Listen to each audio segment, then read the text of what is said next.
Alright, so hi everyone, and welcome back to another video where today we are going to be having a look at and comparing the brand new actually, MacBook Air to the kind of the 2019 MacBook Pro. So, you might not know this, but a significant upgrade has happened with the new MacBook Air, and that is the new keyboard. So they've gone from the butterfly keyboard, which has been just, an issue from the very start, to a new keyboard which is called the Magic Keyboard. Okay, so basically I'm going to be answering the question. Oh yeah, and they've dropped the price, but basically I'm going to be answering the question today: should you buy the new one or should you go for the old one? The older MacBook Pro, which they haven't refreshed this year yet, which they'll probably do like later on anyway. So let's first of all start off with the MacBook Air. So what we've got is, as you can see, the new Magic Keyboard. It's got Touch ID, which is really cool. So I just ported that over from the iPhone. That's been there for a while though. Again, the Retina display out the 2019 and 2018. It's got twice the performance, so I don't know if that's of the last one or what, but faster graphics, double the storage capacity, and of course, this is a MacBook Air, so it is going to be A, thinner than the MacBook Pro, and B, lighter than the MacBook Pro. It's also going to be easy to kind of carry around with you, so that is quite a good point to this PC, or Mac, actually not PC at all, but to this machine. So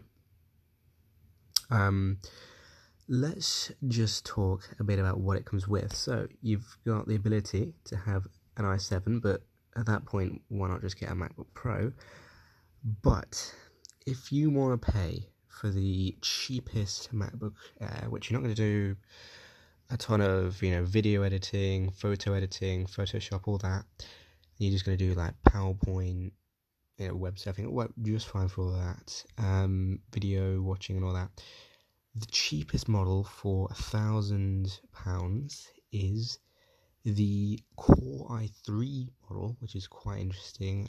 So it doesn't come with a Core i5 as standard. It comes with a Core i3 base model, which is quite interesting actually. So that's there. I mean, obviously the MacBook Air comes with an i5, but I mean, you are going to be paying quite significantly more. Now, this is a pretty decent amount of money that they've taken off from the last generation and from the generation before that, and you're getting better performance. You're getting a better, better screen than the original MacBook Airs, and you're getting USB-C and all those kind of brand new. Well, not brand new, but new and quite modern functions that you'd want in a Mac. So let's just see. So we've got USB-C, which is great to see on a MacBook. We've also, this is what it can do, and we've also got macOS Catalina. So that means you can also use Sidecar, which is really good. So that's also there. You've got all of the handoff and all those features, obviously. And so now let's talk about the Pro. Alright, so now then I am back, and this is the MacBook Pro 13-inch. So you saw in the last clip that the MacBook Air starts at $999. I don't know why I'm on the... Oh yeah, it must be because I'm on Apple.com, but I'm on the American website. So this starts at actually $12.99, so it's actually quite a lot more expensive. So I'm on the 13-inch, so we're not even on the 16-inch, and it's that much more expensive. So I'm going to show you the 16-inch in just a minute. So what we've got here is, well, as standard, it comes with a Core i5, which is certainly good. So if I just click buy,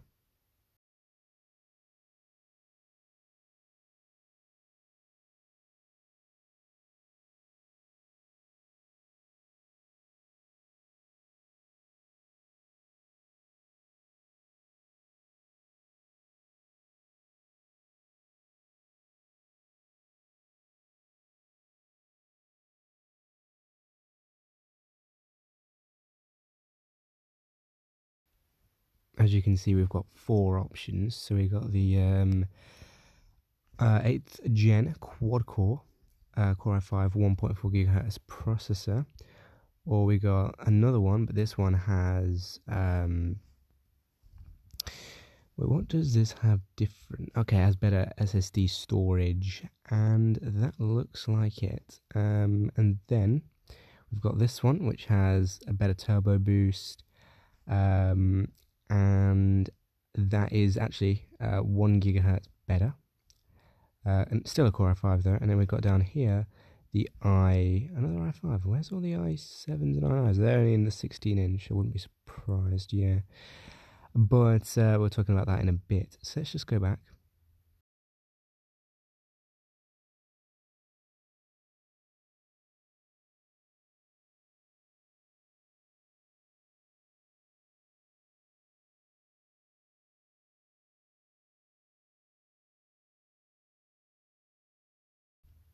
And so as you can see, what we've got is the,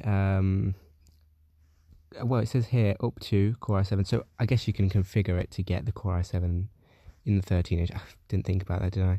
Oh, well, I get it now. So then we've got some really good graphics performance. It says desktop class with the eGPUs, that is. It doesn't come with a Blackmagic GPU, obviously. But most people who are going to be buying this should know that anyway. What else we got? Touch bar. So that is definitely an extra that you get. Now, obviously, there's some MacBook Pros that ship without the touch bar, and the MacBook Air doesn't ship with a touch bar. But I mean, then again, a lot of people will find the touch bar useful, but some people just won't need it. People don't always need this extra second screen that is, I mean, it's cool, but you don't need it. Some people might want it for the macro keys or whatever, though, so that's, cool. It's also got the Touch ID straight out of the MacBook Air, which you can use for all these uses. You've got Apple Pay, you've got unlocking and authentication, which is good. So, I mean, that's all out of the MacBook Air anyway. So it's got an SSD, so you get up to 2 terabytes of SSD storage. Something tells me that's going to be quite expensive. And then you've got Thunderbolt 3 as well. And as you can see, just by looking through this, even though it looks cool, it's not a whole lot different to the MacBook Air that we looked at earlier. And, you're getting a lot of the same features, but you are getting some standout changes as well. So, if you kind of, oh look, Rise of the Tomb Raider. Why is that Rise of the Tomb Raider not doing Shadow? That's a bit weird. Anyway, if you are kind of in the market for a certain feature that you're looking to get, if you're, not getting that on your current model, you're going to probably want to look for a MacBook Pro. But if you're not, if you're in the market for everything else, but you're not really bothering about that particular feature, you might be doing some kind of lighter work and you don't need all the video editing power of the MacBook Pro, you might just want to go ahead and get the Air for that reason. So, in the MacBook Pro, you can actually get up to 16 gigabytes, as you can see, of memory, which is pretty good. I mean, yeah, it's pretty good. And then you got a 4-core. Well, I mean, 4-core, it's not the worst, but are these as standard? I'm not sure. Oh, wait, no, it says up to. So now let's try this 16 inch model.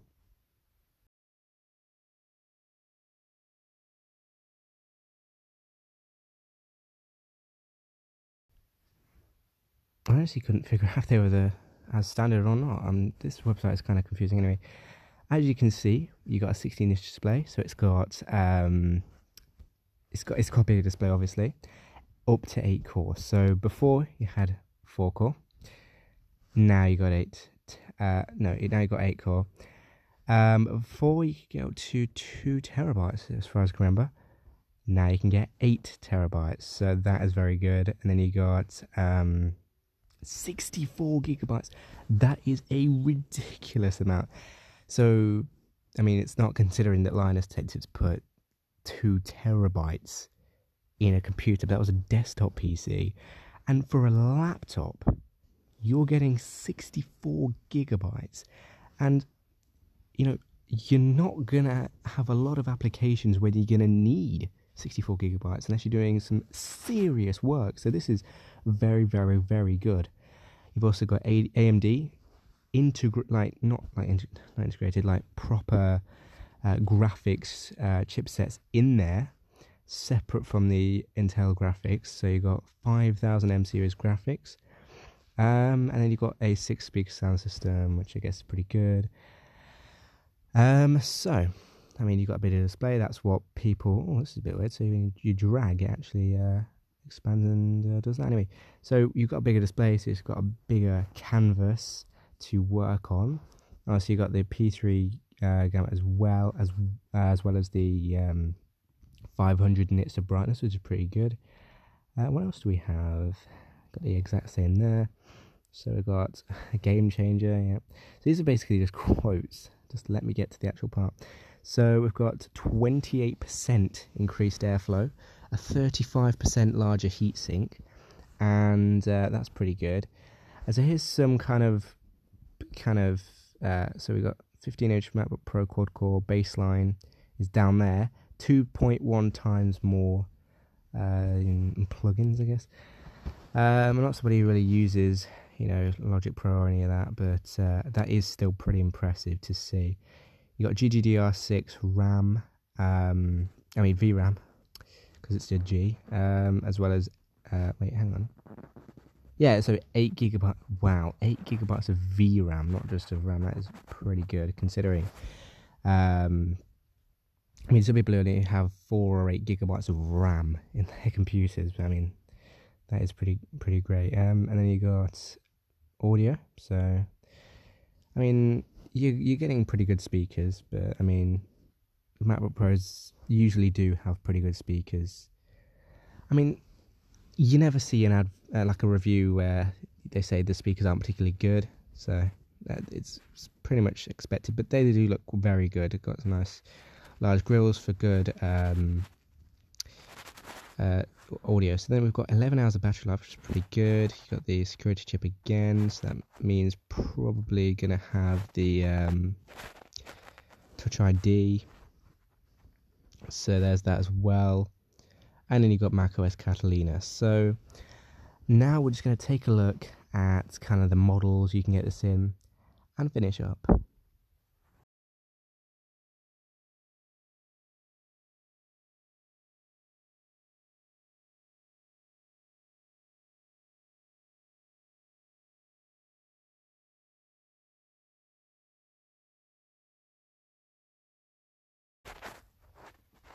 So then we are on the page for the 16-inch, and as you can see, we start off with what was I saying? Oh no, just leave it. Okay, right. We start off with the Core i7. Then we can move all the way up, and there's only 2 models, but you can go ahead and go from the 6-core 9th generation Intel Core i7, and then you move on to the Core i9. Which is really cool, and this is a 8-core 9th generation processor, so that is going to be so powerful. And I mean, for an extra $400, it's dollars not pounds anyway, you can get the i9, so that's pretty good. So I mean, you get doubled the storage, still SSD, which is really good. You get the same amount of RAM, you get a better processor, obviously, and you go from a 5300M to a 5500M as well. So you got the touch bar and touch ID on both, and the 4 Thunderbolt 3 ports as standard. So thank you guys for watching, and see you guys in the next one. Let me know which one you want to get, and make sure to like, comment, and subscribe. Thank you, and see you in the next one.